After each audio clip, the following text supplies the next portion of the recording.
I want to welcome you to the Meacham Writers Workshop interview series. And this is Hannah Gamble, Hi. who is also a former student here. Mm-hmm. So, Hannah, our usual procedure is maybe have you read a poem to begin with. Sure, I'd love to. Growing a Bear. Growing a bear, a midnight occupation.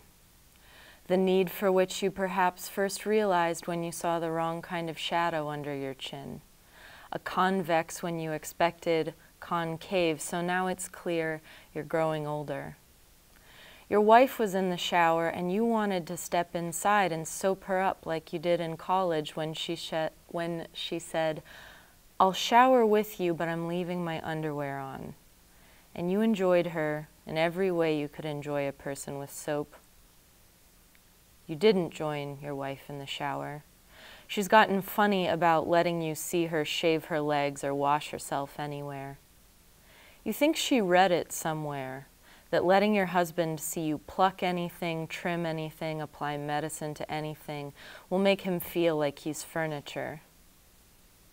It's exactly on cold nights like these that the basement is not as forbidding as it should be, despite the fact that you have to put gloves on in what is part of your own home. Downstairs, a large bathtub kept for some reason after remodeling.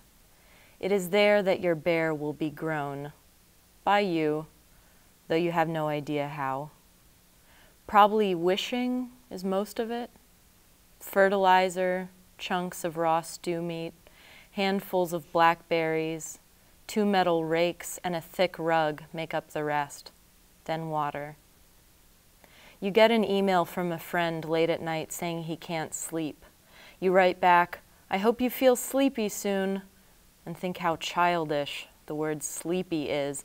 And you're a man, older than most of the people you see on television.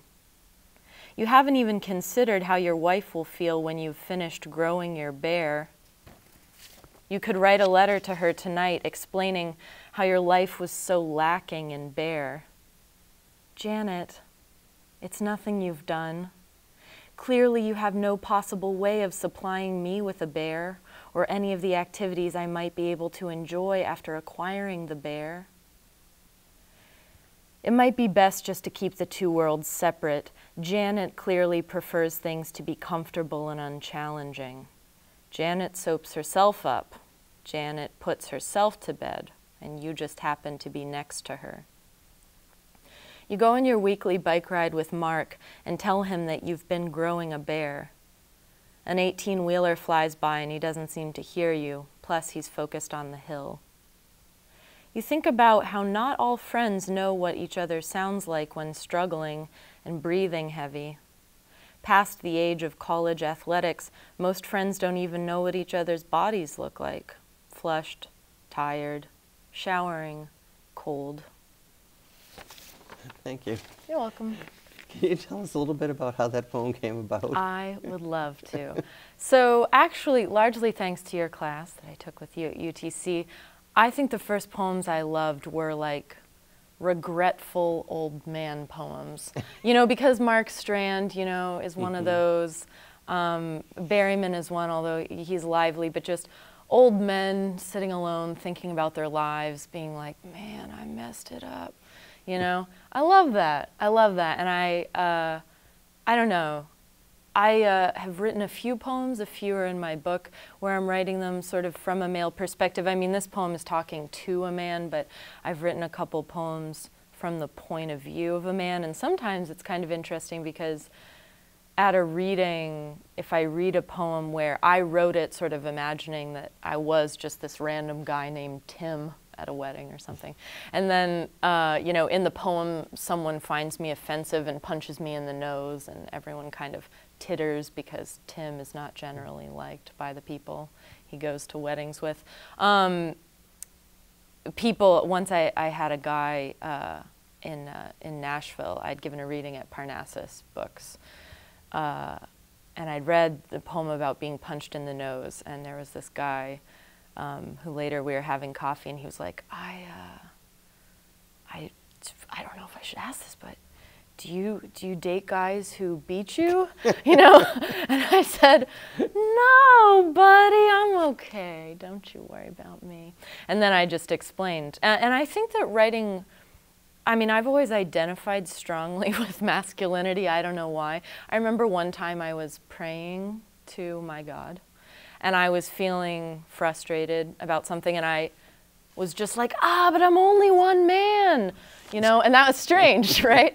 But it was sort of an egoless moment where I was just talking to a thing who I hoped would help me feel better, and I referred to myself as a man. So I don't know what that's all about. I feel Well, like any a lady. kind of writing is, in a sense, you're going outside of yourself. Yeah. I mean, even if you're writing about yourself Yeah. autobiographically, unless you're writing a really bad poem, you're always talking about yourself and the space around Yeah. you and that. Yeah. Don't you think? I do think, I do. I mean, yeah, I think even to write about the self, you have to sort of like pull back and make yourself a bit of an alien to yourself. I feel that way about writing about the world in general, is that it's best approached from an alien consciousness. Mm-hmm. And we were talking earlier about an article that I wrote for the Poetry Foundation about why fourth graders tend to be better poets than older people. I used to teach for writers in the schools, which is a really cool program.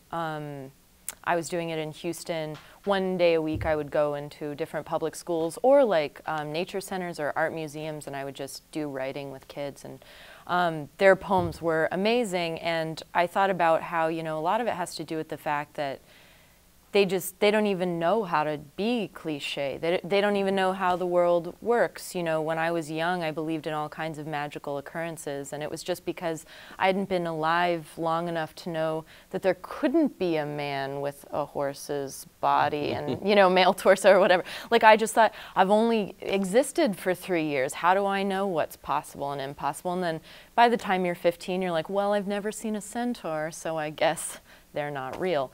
But yeah, kids just don't know what's what, and they write better poems because of it. So when I write poems, I try to pull back and have kind of like an anthropological perspective, like, whoa, people are